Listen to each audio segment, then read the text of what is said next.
वसुदेव सुतं देवं कंसचाणूरमर्दनं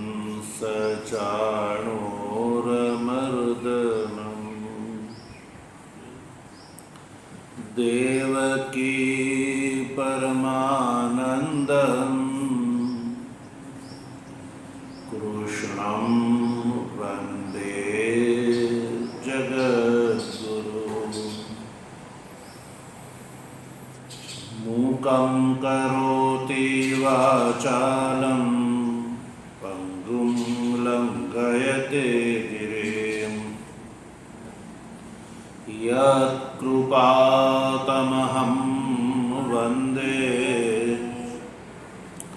परमानन्दमाधवम् शङ्करं शङ्कराचार्यं केशवं बादरायणं सूत्रभाष्यकृतौ वन्दे भगवन्तौ पुनः पुनः। ईश्वरो गुरुरात्मेति मूर्तिभेदविभागिने व्योमवद्व्याप्तदेहाय दक्षिणामूर्तये नमः। ॐ शान्तिः शान्तिः शान्तिः।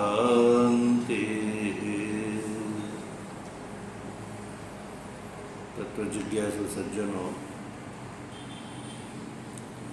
ભગવાનની પરમાનુકંપાથી શ્રીમદ ભગવદ્ ગીતાના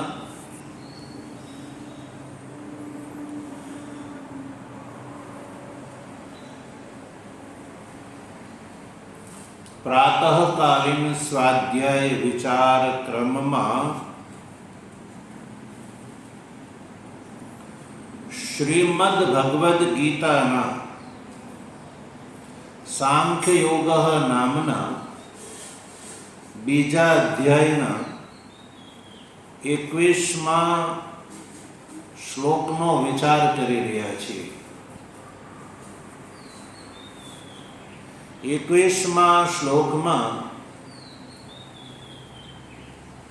ભગવાન શ્રી કૃષ્ણ અર્જુનને કહે છે કે હે અર્જુન, જેને આત્માના અવિક્રિય સ્વરૂપનું જ્ઞાન થઈ ગયું છે, અવિનાશી, નિત્ય, અજ, અવ્યયમ, આવા વિશેષણોથી યુક્ત આત્માનું અવિક્રિય જ્ઞાન જેને થઈ ગયું છે, તો આવું જ્ઞાન થયા પછી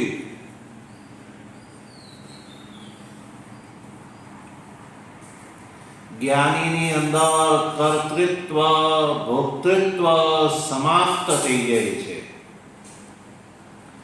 કારણ કે કર્તૃત્વ ભોક્તૃત્વ એ અજ્ઞાનકૃત છે, હંતૃત્વ વગેરે અજ્ઞાનકૃત છે। અવિક્રિય આત્માના જ્ઞાનથી અજ્ઞાનકૃત કર્તૃત્વાદી જ્ઞાનીનું સમાપ્ત થઈ જાય છે।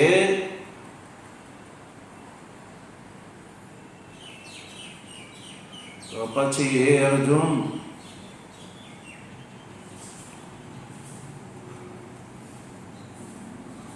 આવો જે જ્ઞાની જે છે એ કોઈને મારતો નથી, કોઈનાથી મરતો નથી અને કોઈને મરાવતો પણ નથી. મરવું, મારવું અને મરાવવું એ અવિદ્યા દશાનું કાર્ય છે. અને એ જ્યાં સુધી અવિદ્યા રહે છે ને ત્યાં સુધી જ આ વિકાર રહે છે. અવિક્રિય આત્માનો બોધ જેને થઈ ગયો તો એ બોધ અનંતર મરવું, મારવું, મરાવડાવું વગેરે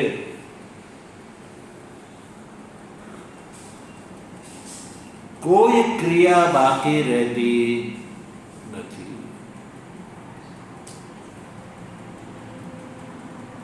ક્રિયા બે પ્રકારની હોય છે, એક લૌકિક ક્રિયા અને એક વૈદિક ક્રિયા. મારવું, મરાવડાવવું અને મરવું વગેરે એ લૌકિક ક્રિયા છે, આપણે દેખાય છે. તો સજ્જનો, જેમ જ્ઞાનીને જ્ઞાન થયા પછી કોઈ વ્યવહારિક ક્રિયા રહેતી નથી, એવી જ રીતે વૈદિક ક્રિયાનું અનુષ્ઠાન પણ જ્ઞાનીને માટે કર્તવ્ય રૂપથી રહેતું નથી. યાગાદિ કર્તૃત્વ એના માટે રહેતા નથી, કારણ કે એમાં પણ શું જોઈએ છે?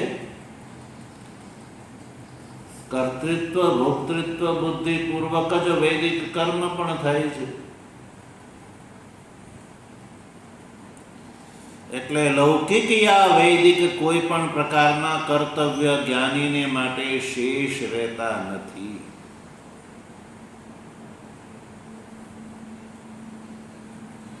યદ્યપિ શ્લોકમાં તો ભગવાન શ્રી કૃષ્ણએ કથમ સ પુરુષ પાર્થ કમ ઘાતયતિ હંતિકમ એકઃ એવું કીધું.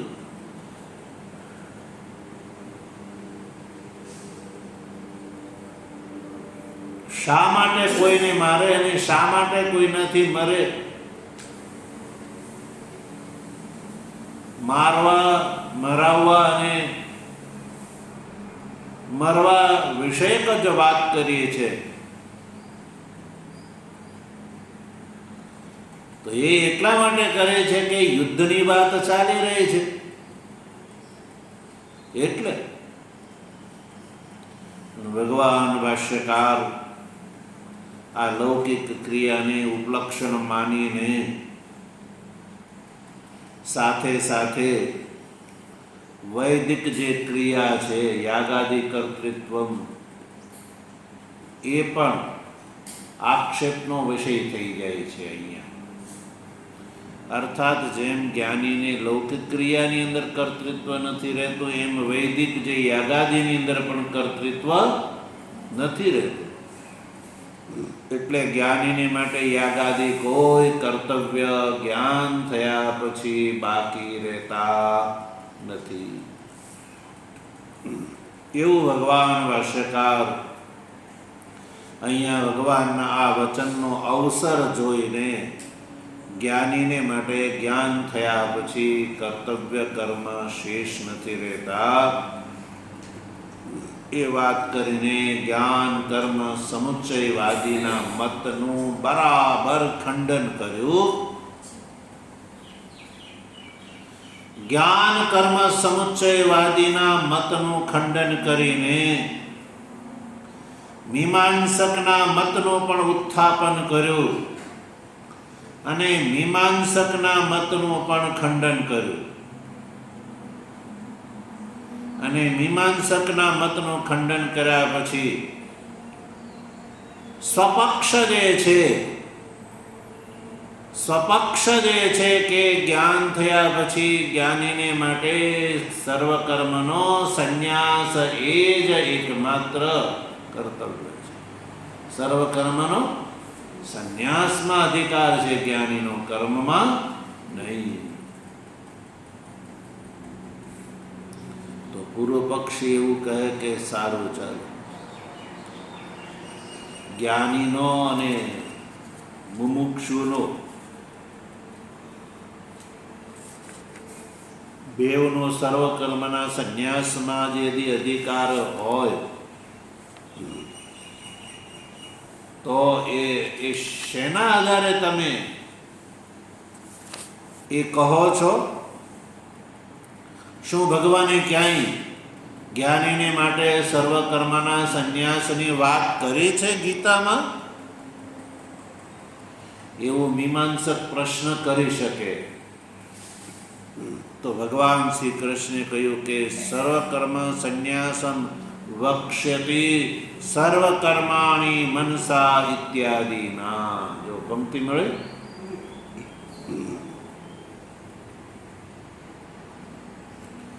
ક્વ પુનર્વિદુષો અધિકાર ઇતિ એતદ ઉક્તમ પૂર્વમેવ જ્ઞાન યોગેન સાંખ્યાનામ ઇતિ તથા ચ સર્વકર્મ સંન્યાસમ વક્ષ્યતિ સર્વકર્માણિ મનસા ઇત્યાદિના. પૂર્વ મીમાંસક એમ પ્રશ્ન કરે કે વિદ્વાનનો શેમાં અધિકાર છે? ચાલો, વિદ્વાનને અવિક્રિય આત્મ સ્વરૂપનું જ્ઞાન થઈ ગયું, પછી અવિક્રિય આત્મ સ્વરૂપનું જ્ઞાન થયું એટલે કર્તૃત્વાદી વિકારો જ્ઞાનીને નથી રહેતા, આત્માના નથી. એટલે કર્તૃત્વાદી પૂર્વકના જે વૈદિક કર્મો પણ કર્તવ્ય રૂપથી જ્ઞાનીને રહેતા નથી. તો પછી જ્ઞાની છે, જ્ઞાન થયા પછી શું કરશે? એનો શેમાં અધિકાર છે? તો ભાષ્યકાર જે છે ભગવાનના વચનને જ માધ્યમ બનાવીને ઉત્તર દે છે કે ઉક્તમ ક્વઃ પુનઃ વિદુષ અધિકાર ઇતિ તદ ઉક્તમ. ઉક્તમ એને અમે કહી દીધું છે, પૂર્વમેવ અમે આ વાત કહી ચૂક્યા છીએ કે જ્ઞાનીનો જે છે સંન્યાસમાં અધિકાર છે. શેમાં? જ્ઞાન થયા પછી જ્ઞાનીનો સંન્યાસમાં અધિકાર છે. કર્મ તો વચન બતાવો તો કહ્યું, જો જ્ઞાન યોગેન સાંખ્યાનામ ઇતિ. ભગવાનનું વચન પ્રસ્તુત કર્યું કે સાંખ્યાનામ જ્ઞાન યોગેન નિષ્ઠા.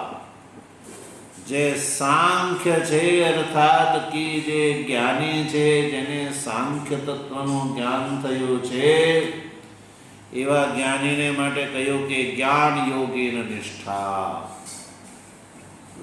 એવા જ્ઞાનીની શેમાં નિષ્ઠા છે? જ્ઞાન યોગમાં. કર્મ યોગેન યોગીનામ અને યોગીનામ કર્મ યોગેન નિષ્ઠા. સાંખ્યાનામ જ્ઞાન યોગેન નિષ્ઠા. બંનેના વિભાગ અને બંનેનું સ્વરૂપ અલગ બતાવ્યું છે ભગવાન. એટલે સાંખ્યાનામ જ્ઞાન યોગેન ઇત્યાદિ ભગવાનના વચનથી એ નક્કી થાય છે કે જ્ઞાનીને જ્ઞાન થયા પછી કર્મમાં અધિકાર નથી રહેતો, પણ સંન્યાસનો અધિકાર રહે છે. એવા જ્ઞાનીને માટે જ સંન્યાસ છે. સંન્યાસ મુમુક્ષુ અને જ્ઞાની બેઓને માટે સંન્યાસનું વિધાન છે. સંન્યાસનું સ્વરૂપ વિધાન ક્યાં છે? તો કહ્યું, જો તથા ચ સર્વકર્મ સંન્યાસમ વક્ષ્યતિ. તથા ચ જો સર્વકર્મનો સંન્યાસ ભગવાન વક્ષ્યતિ આગળ કહે છે. આગળ વક્ષ્યતિ એટલે આગળ કહે છે. કયા અધ્યાયમાં? તો કહ્યું 5મા અધ્યાયના 13મા શ્લોકમાં. 5મા અધ્યાયના 13મા શ્લોકમાં ભગવાન જઈને કહે છે સર્વકર્માણી મનસા સંન્યસ્યાસ્તે સુખમ વશી. સર્વકર્માણી સંન્યસ્ય આસ્તે સુખમ વશી. ભગવાન ત્યાં જઈને કહે છે કે જ્ઞાની મહાપુરુષ છે એ બધા જ કર્મો જે છે એનો સંન્યાસ કરીને સ્વરૂપની અંદર સુખપૂર્વક જે છે એ સ્થિત થઈ જાય છે. સંન્યસ્ય આસ્તે સુખમ વશી. વશી એટલે જ્ઞાની. સર્વ કર્મોનો સંન્યાસ કરીને સુખપૂર્વક સ્વરૂપની અંદર સ્થિત થઈ જાય છે. પછી એને કોઈ કર્તવ્ય બાકી રહેતા નથી. એટલે એનાથી એ સિદ્ધ થાય છે કે જ્ઞાનીને માટે સર્વ કર્મનો સંન્યાસમાં અધિકાર છે, કર્મમાં નહીં. તે વચન જો સર્વ કર્માણી મનસા ઇત્યાદિ. તો પૂર્વ પક્ષી અહીંયા એક વચનનો શબ્દ પકડે છે, સર્વ કર્માણી મનસા. પૂર્વ પક્ષી કહે છે કે અહીંયા તો મનસા એવું વિશેષણ છે. કેવું છે? મનસા એવું વિશેષણ છે. તો માનસ કર્મ વિષયક જ વાત છે એવું માનવું જોઈએ. મનસા એવા વિશેષણથી માનસેષુ એવ કર્મસુ સર્વ શબ્દ સંકુચિત સ્યાત. સર્વ કર્મ જે છે એ કેવલ મનોવિષયક જ ગ્રહણ કરવાના હોય એવું લાગે છે અહીંયા તો. ને વૈદિક યાગાદિ કર્મ જે છે એ તો કાયિક કર્મ છે. કેવા છે? કાયિક કર્મ. અને ભગવાને આ જે સિદ્ધાંતે સર્વકર્મ સંન્યાસ નો જે વિધાન કરવાવાળો, જે સંકેત કરવાવાળો જે શ્લોક છે એમાં તો કહ્યું સર્વકર્માણી મનસા. એટલે પૂર્વ પક્ષી શંકા કરે છે કે અહીંયા તો સર્વકર્મનું વિશેષણ મનસા એવું વિશેષણ છે. તો સર્વકર્મ એટલે બધા જ કર્મો. સર્વકર્માણીનો અર્થ છે સામાન્ય બધા કર્મો. તો બધા કર્મમાં આગળ મનસા શબ્દનો પ્રયોગ છે. એટલે જે માનસિક જેટલા કર્મ હોય એટલા જ કર્મોની અહીંયા વાત છે એવું પણ અર્થ ઘટી શકે છે. માનસિક જેટલા કર્મો છે એ બધા સંન્યસ્ય. સર્વકર્માણી મનસા સંન્યસ્ય. તો પૂર્વ પક્ષી સિદ્ધાંતને કહે છે કે હે સિદ્ધાંતિ, અહીંયા સર્વકર્મ શબ્દનો પ્રયોગ જોઈને તમે એવું ન કહી શકો કે સર્વ શબ્દ જે છે એ કાયિક અને વાચિકનો પણ બોધક છે. મનસા શબ્દનો પ્રયોગ છે એટલે ભગવાને કેવલ માનસિક જ સર્વકર્મનો સંન્યાસની વાત કરી છે. માનસિક સર્વકર્મ. સર્વકર્મ ખરા પણ માનસિક, મનથી થવાવાળા જેટલા કર્મો છે એના જ સંન્યાસની વાત કરી છે. અને કર્મો 3 પ્રકારથી થાય છે, કાયાથી, વાણીથી અને મનથી. એટલે સર્વકર્માણી મનસા એ શ્લોકના આધારે જ્ઞાનીને માટે સર્વકર્મના સંન્યાસનું વિધાન ભગવાન અહીંયા ઈચ્છે છે એવું તમે કહી શકો નહીં, એવો પૂર્વ પક્ષનો પ્રશ્ન છે.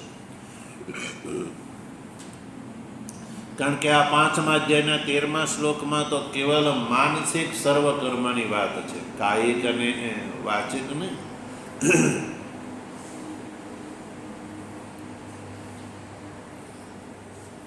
માનસિક કર્મમાં સર્વ કર્મનો સંકોચ કરી એને પૂર્વ પક્ષી શંકા ઊભી કરે છે. જો આગળ નનુ મનસા ઇતિ વચનાત ન વાચિકાનામ કાયિકાનામ ચ સંન્યાસ ઇતિ ચેત. પૂર્વ પક્ષી કહે છે કે ભાઈ આ જે 5મા અધ્યાયના 13મા શ્લોકનો જે તમે ઉદાહરણ રૂપથી અહીંયા પ્રસ્તુત કર્યો શ્લોક, જ્ઞાનીને માટે સર્વ કર્મના સંન્યાસના અધિકાર વિષયક જે આ શ્લોક તમે અહીંયા પ્રસ્તુત કર્યો, એમાં સર્વ કર્માણી મનસા એટલે માનસિક સર્વ કર્મના સંન્યાસની વાત છે. એટલે કાયિક અને વાચિક કર્મો તો જ્ઞાનીને માટે કર્તવ્ય રહી જાય છે.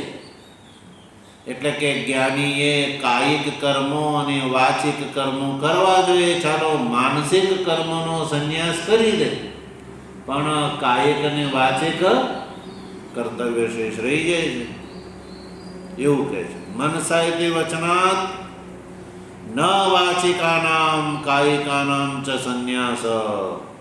એટલે જ્ઞાનીને માટે કાયિક અને વાચિક કર્મનો સંન્યાસ ઘટતો નથી, કેવલ વાચિક કર્મનો જ સંન્યાસ ઘટે છે. એવો પૂર્વ પક્ષી સિદ્ધાંતિ પ્રતિ પ્રશ્ન કરે છે. તો સિદ્ધાંતિ ઉત્તર આપે છે કે નહીં, એ કેવું તમારું યોગ્ય નથી. કેમ? ન ઉત્તર આપે છે સર્વ કર્માણી ઇતિ વિશેષિતત્વાત્. તે છે કે જો ત્યાં સર્વ કર્માણી એવો શબ્દનો પ્રયોગ છે, સર્વ કર્માણી શબ્દનો પ્રયોગ છે 5મા અધ્યાયના 13મા શ્લોકમાં. એટલે સર્વ કર્મમાં બધા કર્મો આવી ગયા. સર્વ કર્માણી ઇતિ વિશેષિતત્વાત્, આ રીતે વિશેષિત કર્યું છે, સ્પેશિયલ કહ્યું છે. વિશેષિત એટલે સ્પેશિયલ કહ્યું છે કે સર્વ કર્મ નો સંન્યાસ છે. કેવલ માનસિક જ નહીં, સર્વ કર્મનો શબ્દ પ્રયોગ બધા કર્મ માટે છે, કેવલ માનસિક માટે નહીં. એટલે એ જ વાતને ધ્યાનમાં રાખીને પૂર્વ પક્ષનો બીજો પ્રશ્ન છે માનસાનામ એવ સર્વ કર્મણામ ઇતિ ચેત. સર્વ કર્મ જે છે તમે કહો છો કે વિશેષિત કર્યા છે, તો સર્વ કર્મો જે છે મનસા એવું વિશેષણ છે, તો એ વિશેષણના પ્રયોગથી કેવલ માનસિક સર્વ કર્મો જ ગ્રહણ કરવામાં આવે તો જ્ઞાનીને માટે સર્વ કર્મનો સંન્યાસ છે, પણ માનસિક સર્વ કર્મનો સંન્યાસ. તો સિદ્ધાંતિ કહે છે કે ન મનોવ્યાપાર પૂર્વકત્વાદ વાક કાય વ્યાપારાણામ મનોવ્યાપાર અભાવે તદ અનુપપત્તે. સિદ્ધાંતિ કહે છે કે જો ભાઈ મનસા એવા શબ્દ પ્રયોગને માધ્યમ બનાવીને સર્વ કર્મનો જો તમે સંકોચ કરશો, કેવલ માનસિક સર્વ કર્મ ગ્રહણ કરશો, વાચિક ને કાયિક નહીં ગ્રહણ કરો, તો એ કેવું તમારું યોગ્ય નથી. કેમ? કારણ કે વાચિક કર્મ કે કાયિક કર્મ, વાચિક ને કાયિક આ બંને પ્રકારના કર્મો જે છે ને એ પણ મનના વ્યાપાર વગર સંભવતા નથી. કાયિક કર્મો જે કરવા માટે પણ મનનો વ્યાપાર જોઈએ. મનોવ્યાપાર પૂર્વક જ કાયિક કર્મ થાય છે. વાણીથી થતું કર્મ કરવા માટે પણ મનોવ્યાપાર પૂર્વક જ વાચિક કર્મ થાય છે. એટલે વાત અને કાય યાનો જે વ્યાપાર છે, વાણીનો જે વ્યાપાર છે, કાયાનો જે વ્યાપાર છે, એ મનોવ્યાપાર પૂર્વક જ સંભવ છે. એટલે મનોવ્યાપાર અભાવે તદ અનુપપત્તે. મનનો વ્યાપાર તમે નહીં માનો, મનના વ્યાપાર વગર કાયાનો અને વાણીનો વ્યાપાર સંભવતો નથી. એટલા માટે અહીંયા મનસા એ પદને ધ્યાનમાં રાખીને જે તમે સર્વકર્મ શબ્દનો જે સંકોચ કરવા માંગો છો એ સંભવતો નથી. એટલે સર્વ શબ્દ જે છે એ કાયિક, વાચિક અને માનસિક ત્રણેય પ્રકારના શબ્દ કર્મ માટે લાગુ પડે છે એવું સિદ્ધાંતિએ સ્પષ્ટ કર્યું.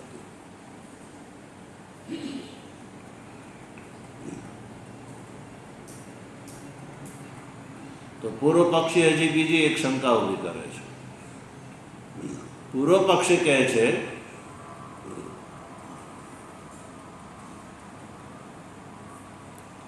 કે કર્મો જે છે ત્રણ પ્રકારના હોય છે, કાયિક, વાચિક અને માનસિક.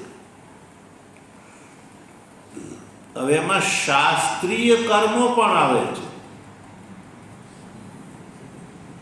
શાસ્ત્રીય કાયિક કર્મ, શાસ્ત્રીય વાચિક કર્મ અને શાસ્ત્રીય માનસિક કર્મ.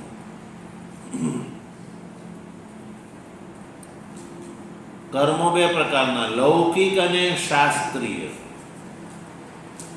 પૂર્વ પક્ષી કહે છે કે જે શાસ્ત્રીય કર્મ છે,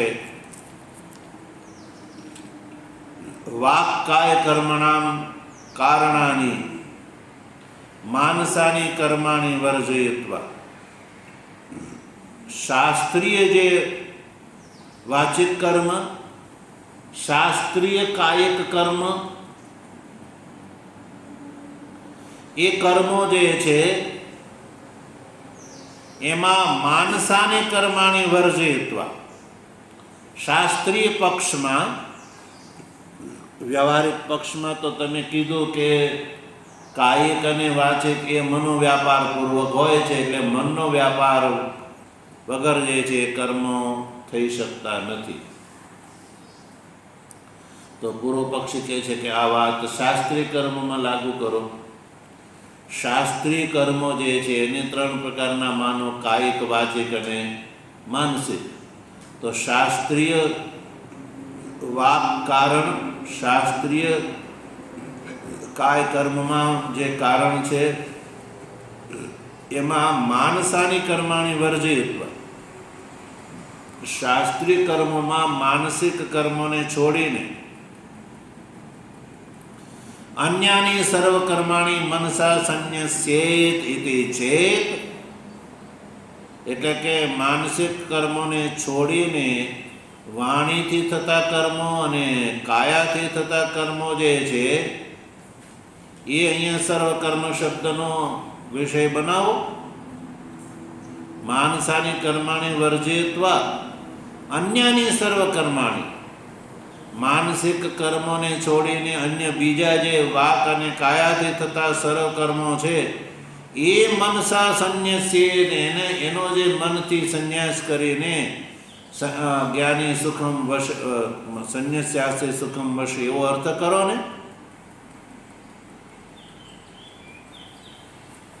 અન્ય સર્વ કર્મો મનસા સંન્યસ્યેત, મનથી એનો ત્યાગ કરે છે.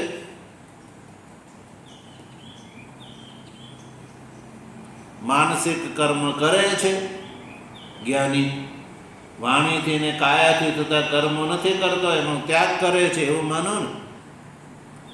માનસિક કર્મને છોડીને કેવલ સર્વ કર્મનો મનથી ત્યાગ કરે છે. તો જ્ઞાનીને માટે કર્તવ્ય કર્મ શેષ રહેશે? તો કહ્યું કે નહીં, ન નૈવ કુર્વન્ન કાર્યનીતિ વિશેષણાત. સિદ્ધાંત કહે છે કે એ પક્ષ પણ બનતો નથી. કેમ? નૈવ કુર્વન્ન કાર્યનીતિ વિશેષણાત. આજે 5મા અધ્યાયના 13મા શ્લોકમાં ભગવાને આગળ નૈવ કુર્વન્ન કાર્ય એવો પણ શબ્દ પ્રયોગ, એવો પણ વાક્ય કહ્યું છે. કે પોતે નથી કરતો અને બીજાને કરાવડાવતો પણ નથી. એ વિશેષણનો પ્રયોગ છે. એટલે જ્ઞાનીને માટે સર્વ પ્રકારના કર્મનો સંન્યાસ કયો છે. કોઈ સંકોચ અહીંયા નથી. તો પૂર્વ પક્ષ કહે છે કે સારું, ચાલો કઈ વાંધો નહીં, કાયિક કર્મનો ત્યાગ કરી દો, વાચિક કર્મનો ત્યાગ કરી દો, માનસિક કર્મનો પણ ત્યાગ જ્ઞાનીને માટે છે. ચાલો માની લીધું અમે. સર્વ કર્મનો સંન્યાસ જે છે એ ભગવાનનો અહીંયા કહેવાનો અભિપ્રાય છે, અમે સ્વીકાર કરીએ છીએ. પણ આ જે સર્વ કર્મનો જે સંન્યાસ છે ને એ મરેલાને માટે થાય છે એવું જોવા મળે છે. જીવત અવસ્થામાં સંન્યાસ સંભવ નથી ત્રણેય પ્રકારના કર્મનો. મનુષ્યત જે મૃત્યુ પામી રહ્યો છે, યા જેનું મૃત્યુ થઈ ગયું છે, તો મૃત્યુ પામેલો વ્યક્તિ કાયિક કર્મ કરી શકશે, વાચિક કર્મ કરી શકશે, માનસિક કર્મ કરી શકશે. એટલે મૃત્યુ પામેલો વ્યક્તિ જે છે ત્રણેય પ્રકારના કર્મનો સંન્યાસ થઈ જાય છે. એટલે અહીંયા એવું માનવું જોઈએ કે ભગવાન શ્રી કૃષ્ણ અહીંયા સર્વ કર્મના સંન્યાસની વાત કરે છે એ મૃત્યુ પામેલા વ્યક્તિ માટે કરે છે. પૂર્વ પક્ષ એવું ન જીવતા મનુષ્યત સર્વ કર્મ સંન્યાસ ન જીવતા. કે ભગવાનના વચનને અમે માનીએ છીએ, ચાલો ભગવાને સર્વ કર્મના સંન્યાસની વાત કરીએ છીએ આ 5મા અધ્યાયના 13મા શ્લોકમાં. પણ એ તો મૃત્યુ પામેલા વ્યક્તિ માટે છે, જીવતા માટે નહીં. જીવિત વ્યક્તિ જે ક્યારેય આ ત્રણેય પ્રકારના કર્મનો સંન્યાસ કરી શકતો નથી એવું પૂર્વ પક્ષી કે મીમાંસક માને છે. તો ભગવાન ભાષ્યકાર આ જે પક્ષ છે એનું ખંડન કરે છે. એથી ચેત નથી કહે છે કે નહીં. ભગવાન ભાષ્યકાર કહે છે કે થોડો આગળ જોવો ભાઈ, શ્લોકનો જે આગળનો અંશ જોવો. આગળ ભગવાન એવું કહે છે નવ દ્વારે પૂરે દેહી આસ્તે એવું કહ્યું છે. આ 9 દ્વાર વાળો આ જે દેહ છે એ દેહની અંદર આ જ્ઞાની છે આસ્તે એટલે કે રહે છે. તો આમાં મરેલાની ક્યાં વાત આવી? જો મૃત્યુ પામેલાની વાત કરતા હોય તો 9 દ્વારે પૂરે દેહી આસ્તે એવો શબ્દ પ્રયોગ ભગવાન કરે નહીં. પણ કહ્યું છે કે 9 દ્વાર વાળો આ જે દેહ છે એ દેહની અંદર જ્ઞાની સર્વ પ્રકારના કર્મનો સંન્યાસ કરીને સ્થિતિ કરીને રહે છે. એટલે આ જે વાક્ય શેષ છે એ વાક્ય શેષના બળથી સર્વ કર્મનો સંન્યાસ મૃત્યુ પામેલા માટે નથી, જીવિત માટે છે. નહીં તો આ વિશેષણ અનુપન્ન થઈ જાય ભગવાનનું. 9 દ્વારે પૂરે દેહી આસ્તે ઇતિ વિશેષણ અનુપપત્તે. એ વિશેષણ નિરર્થક થઈ જાય.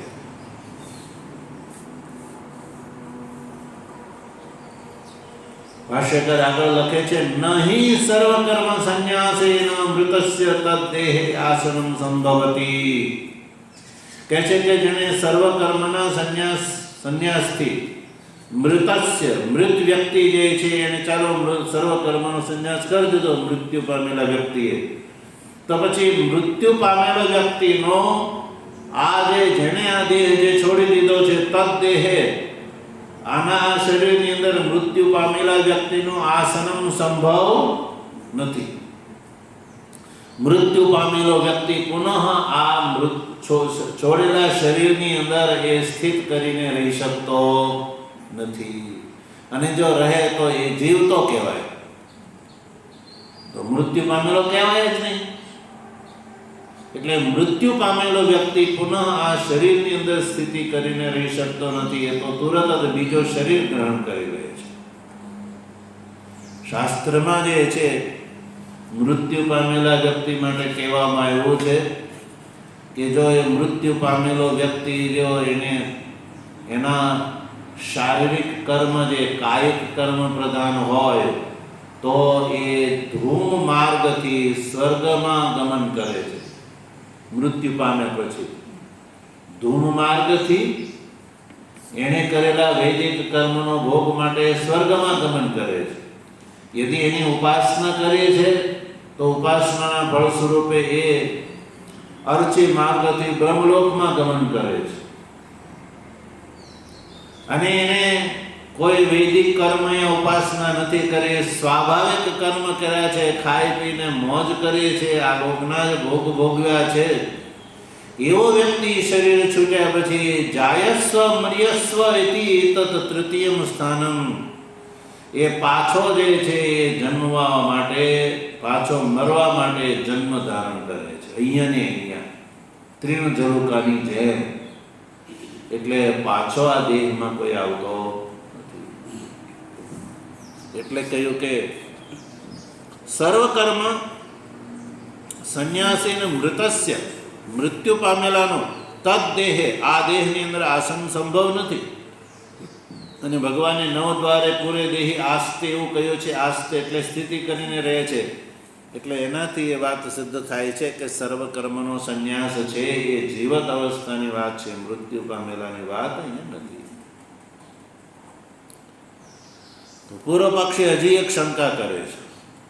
અપૂર્વતઃ અકારયતશ્ચ દેહે સંન્યસ્ય ઇતિ સંબંધ ન દેહે આસ્તે ઇતિ ચેત, કે છે કે અપૂર્વતઃ એટલે કાંઈ કર્યા વગર, અકાર્યત છે કોઈને કરાવડાવ્યા વગર, દેહે સંબંધ દેહે સંન્યસ્ય ઇતિ સંબંધ ન દેહે આસ્તે ઇતિ ચેત, એટલે કે દેહની સાથે સંબંધ છે, દેહની સાથે મૃત્યુ તો આ જે મૃત્યુ પામેલામાં ઘટી જશે. કંઈ પણ નહીં કરતા અને કંઈ પણ નહીં કરાવડાવતા, દેહે આસ્તેમાં દેહની સાથે સંબંધ છે. એટલે દેહે સંન્યાસ એટલે દેહની અંદર એનો ત્યાગ કરી દે છે. એવો અર્થ ઘણો કરો ને. ન દેહે આસ્તે, દેહે આસ્તે દેહની અંદર સ્થિત કરીને રહે છે, એવો અર્થ શા માટે કરો છો? અને અમે કહીએ એવો અર્થ કરશો, દેહે સંન્યાસ્ય એવો અર્થ કરશો તો મૃત વ્યક્તિની અંદર પણ સર્વકર્મના સંન્યાસની વાત ઘટી જશે.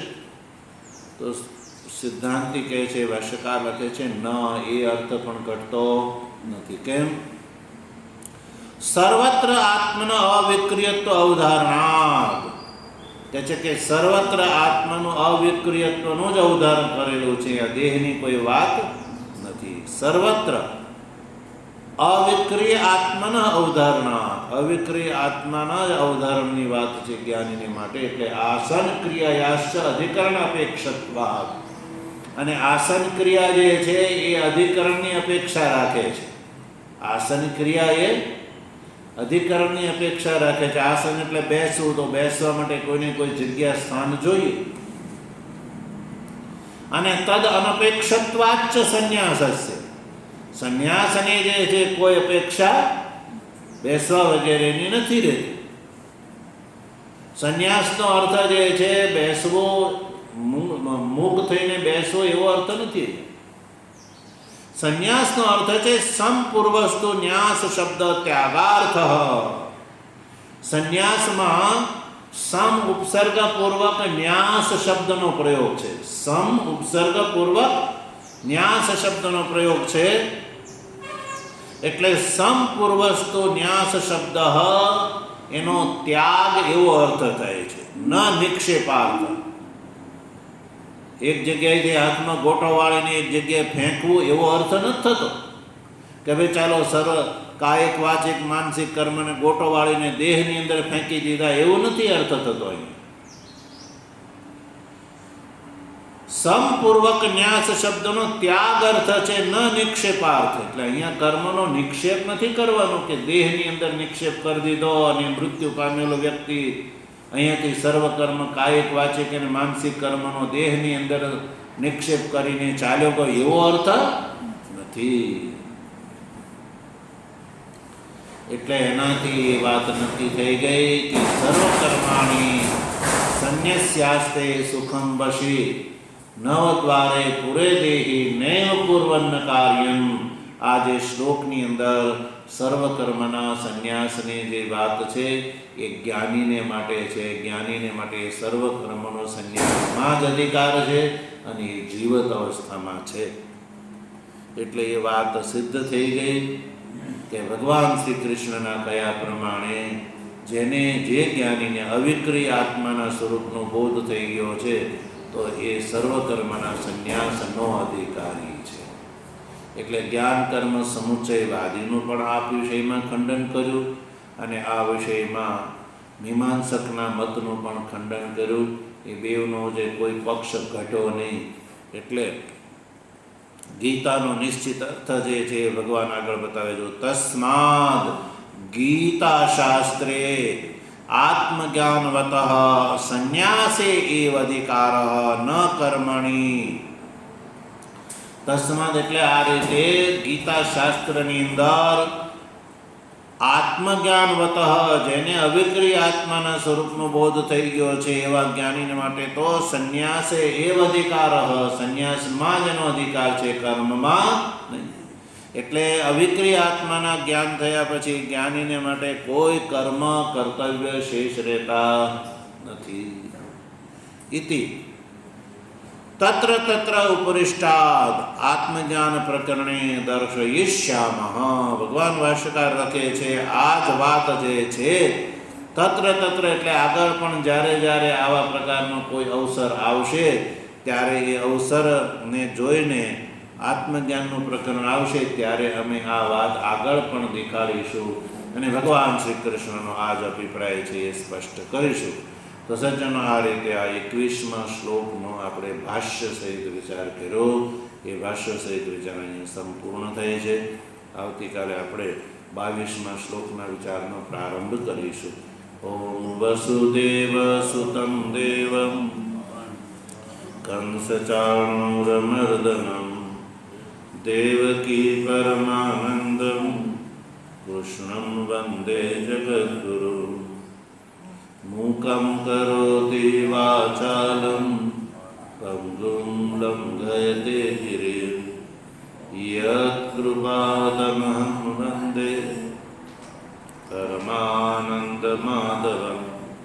શંકરં શંકરાચાર્યં કેશવં બાદરાયણં સૂત્રભાષ્ય કૃતૌ વંદે ભગવन्तૌ પુનઃ પુનઃ. ઈશ્વરો ગુરુરાત્મેતિ મૂર્તિભેદ વિભાગિને વ્યોમવદ્વ્યાપ્તદેહાય દક્ષિણામૂર્તયે